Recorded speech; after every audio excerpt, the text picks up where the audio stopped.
Hi everybody, welcome back to Happy Apple Core Homestead. Today we are going to make dandelion wine, and I'm going to show you first off the easiest way to harvest dandelion flowers. So you think like this would be good enough, right? But really you want to get all of the green out. And so grab your scissors, and you don't even have to pick the flower head off like this. Just have like a little like a bowl near you, and you're gonna lift the flower. Hopefully you can see what I'm doing. Maybe this flower is better. Can you see that? You just lift it up and snip it off, and then that way you only have like 2 little green parts to take off, and you're done. And then see, there is all of the pretty petals. So a lot of people like to just go and, just grab a whole bunch like this and throw them in a bucket and then go in the house and like watch a movie and then kind of pull the petals out. I prefer to sit in the sunshine, and I'm gonna have to harvest 10 quarts of petals. So it's gonna take me a super long time. So I'm just gonna bring my big pot out and my little chair here, and my daughter's gonna come over and help me, and so that's gonna be really fun. And we're just going to do them outside as we go. So we're just gonna harvest one, put it in the pot, and go until we have our 10 quarts. And then I will meet you back inside and we will make the dandelion wine. All right, see you guys in a bit.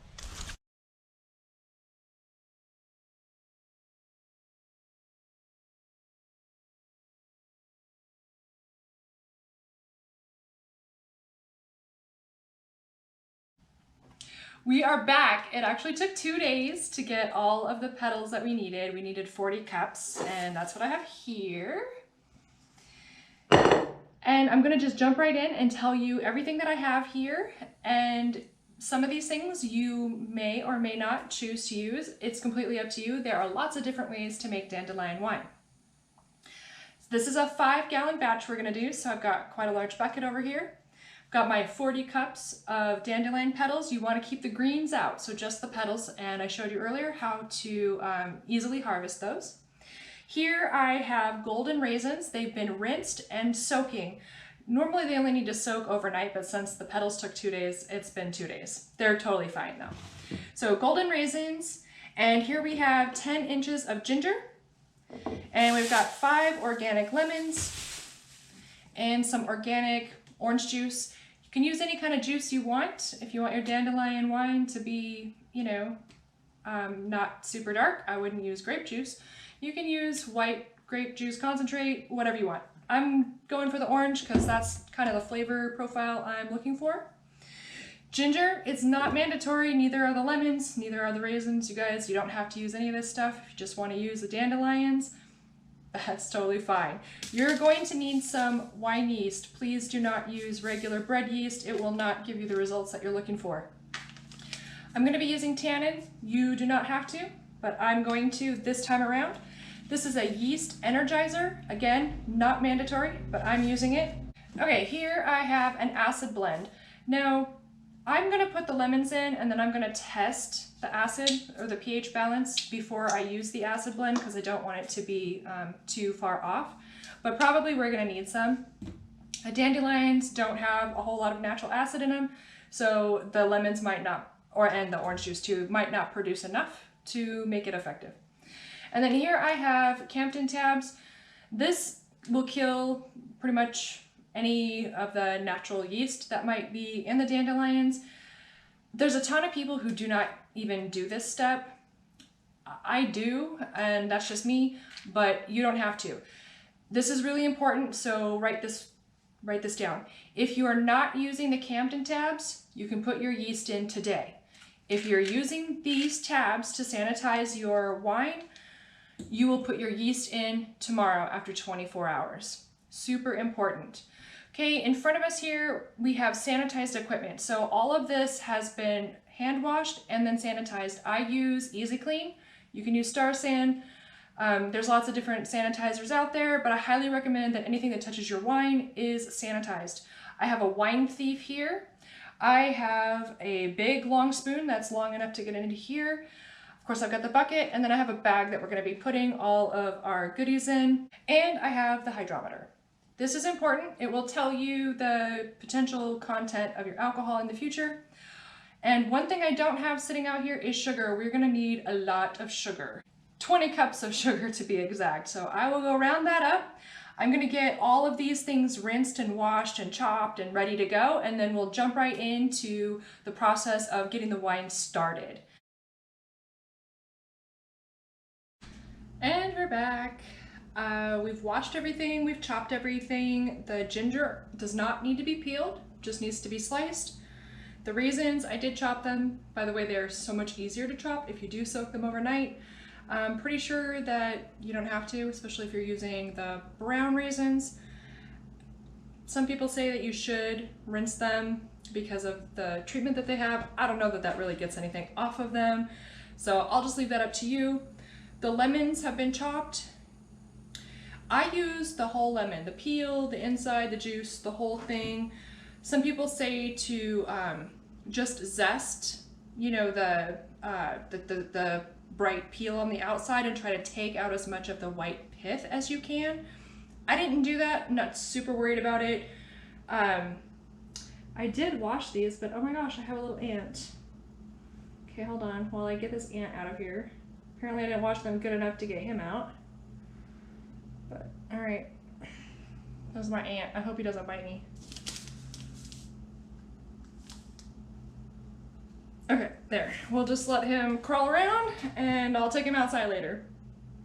This looks really compacted because I rinsed them. As you can see, there's like a little protein left in there. Not to worry, hopefully everything that was in there has crawled out by now, but I did rinse them using a fine mesh sieve. Now, the first thing we're gonna do, oh, and by the way, before I get too far into this, I will put all of my measurements and my recipe down in the description box so you can make this yourself. You can do the math on if you want to make just like a 1 gallon jug or a 3 gallon, but this one is a 5.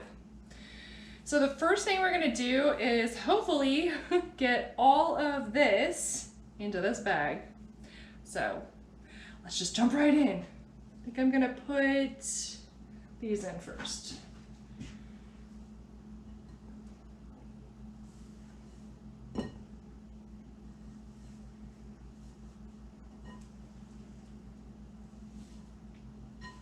They're a little wet. I did not dry them. It is not necessary to do so.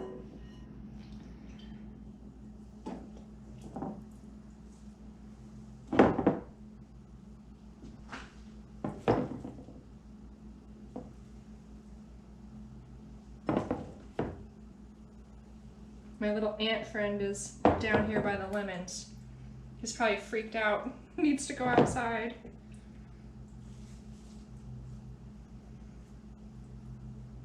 Okay, so because I want the juice of the lemons in, I'm gonna put this bag over my bucket. I want all of the juices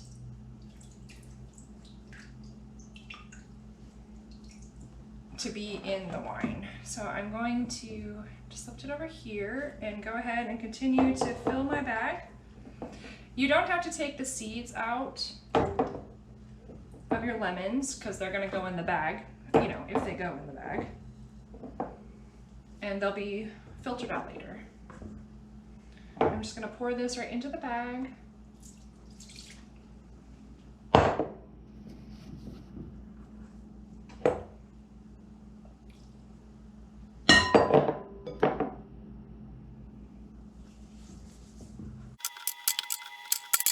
I do want the juices from the raisins as well.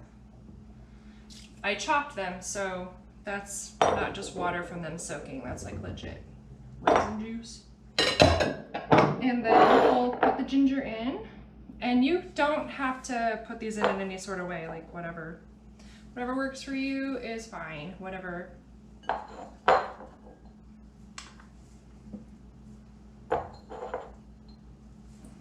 Okay.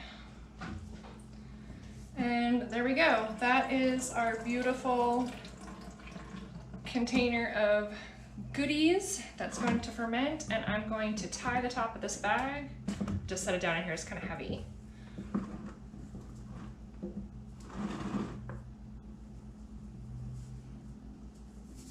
All right, so there we go. I've got a knot tied in the top, and it is important that you close the top of your bag. It's just gonna make straining out all of this plant material a lot easier later. And just throw it in your bucket. I'm gonna clean up my mess and we'll be back to the next stage. Hey, that is what it looks like in the bucket so far. And the next thing we're gonna do is put in 5 gallons of hot water.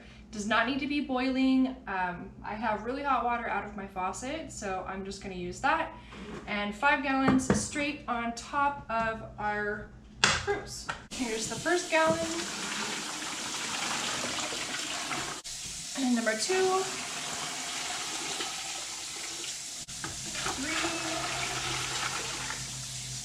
and there is a possibility I'm gonna need a bigger bucket, but we'll find out soon. Number 4, and number 5. And because this is a true 5-gallon bucket, it looks like I am going to have to go and get my 6.5-gallon bucket in order to fit all of the sugar in and the juice. So I'm gonna go and sanitize my bigger bucket. For those of you who saw this bucket from the beginning and you're like, that's never gonna work, you were right, I was wrong.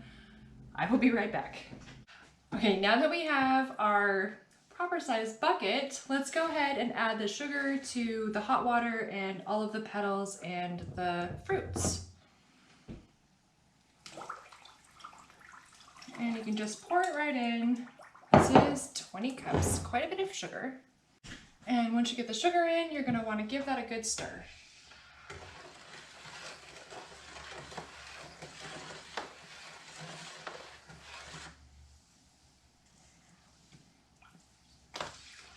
Don't worry if some of your petals come out of the bag, the mesh bag that you're using to contain them. We can use a sieve to get them out later on in the process. For now, it's totally fine. And here is how it looks so far. It's okay if your bag of petals and fruit floats, not a problem. Once your sugar has dissolved, it's time to add the orange juice. For this recipe, we'll be adding 5 cups.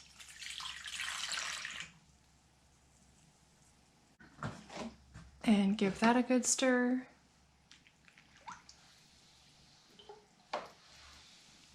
The next thing we're gonna do is just check the pH and see if we need to add any acid blend. If it is too low, we'll go ahead and add some. Here is what the strip looks like. And we're just gonna dip it right in. Okay, and you can see the color, and you can just compare it. And we can see that it is at about a 4.4 right now.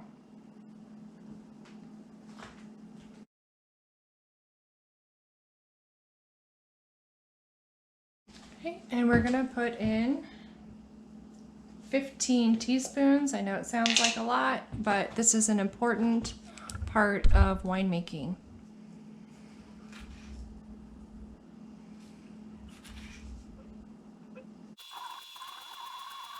Okay, and we'll give that a good stir.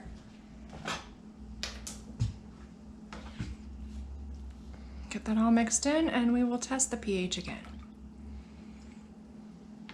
Okay, let's check the pH again.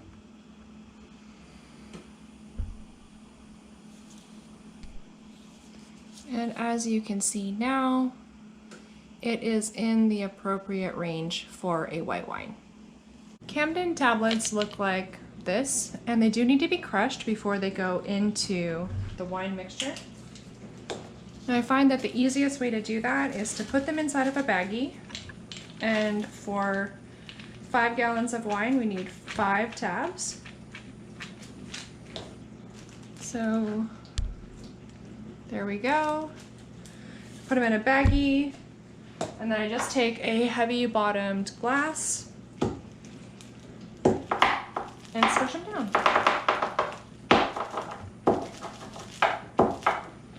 Really hardly takes any effort at all.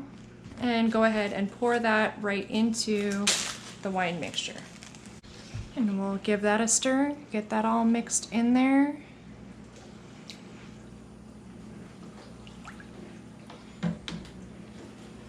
Next, we'll add the tannin.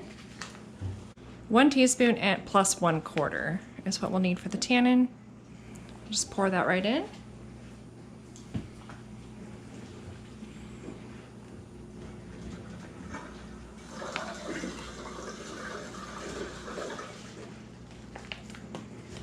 And give it a good stir.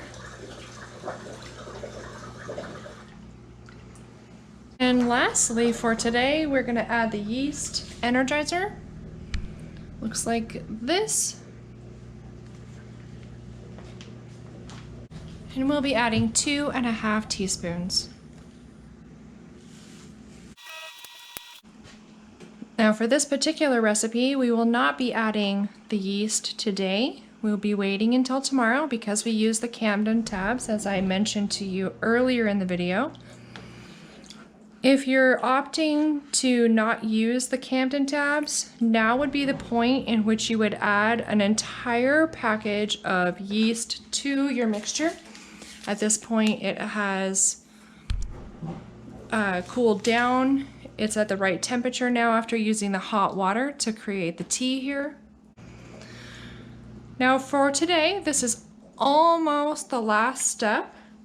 We're just going to check the gravity of the wine and make a record of that.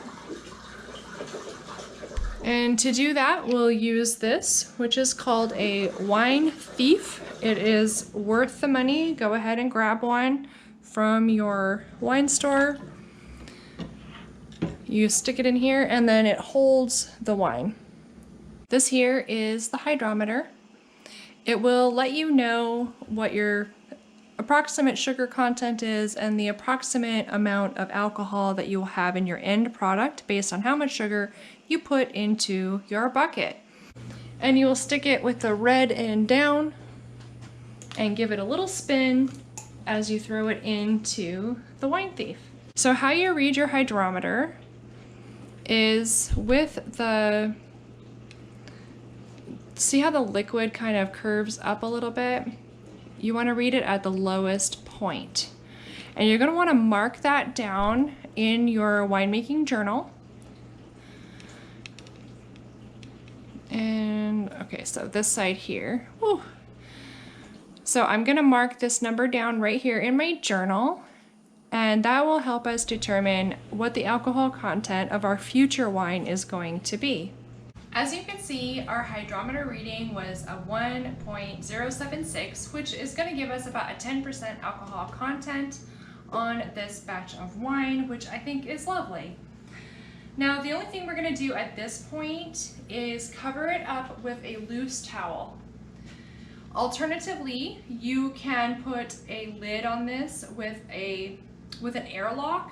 I don't do that during the primary fermentation stage, which is where this bad boy is right now.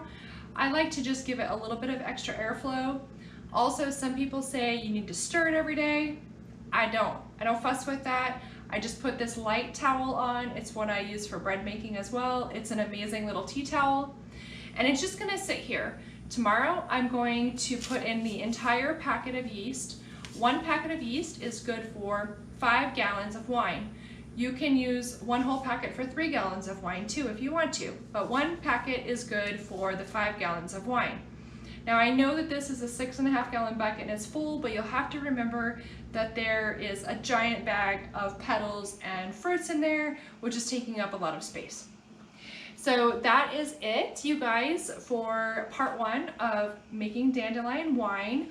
I'm not going to do a video on me pitching the yeast. Pitching the yeast is what they call sprinkling the yeast on. I will say this though.